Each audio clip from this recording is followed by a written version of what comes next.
Other news tonight, the former Stamford man who's accused of stealing almost $1 million in an elaborate DoorDash scam was shot to death Monday in New York.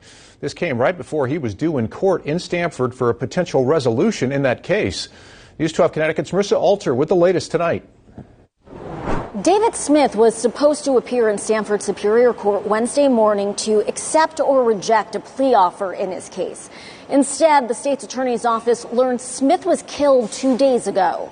New Rochelle police found David Smith shot several times in the chest Monday morning at the Heritage Homes complex.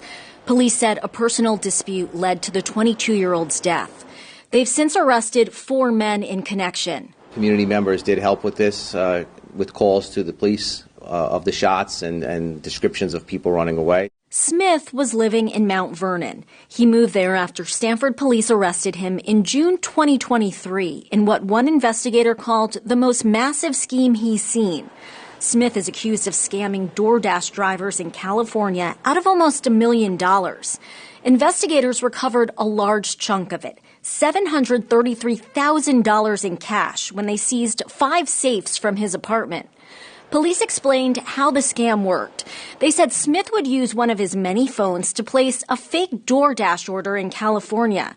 Then when the driver was on the way, Smith would impersonate DoorDash support and claim there was a problem with the order. He would get them to click a link or go to a website, and then that essentially would turn over their credentials, their username and password, to him. Once he was in control of that, he would change the billing information and steal any funds that they had for deliveries they had done, basically steal their paycheck. More than 700 drivers were scammed over the course of 2.5 years. Police said Smith also stole the identities of dozens of people to open debit card accounts where he transferred the stolen money. Smith was considering a plea deal in the case at the time of his death. His decision to take the offer or go to trial had been expected at Wednesday's court hearing. The details of the deal weren't made public. As for the over $700,000 in cash that was seized in this case, Stanford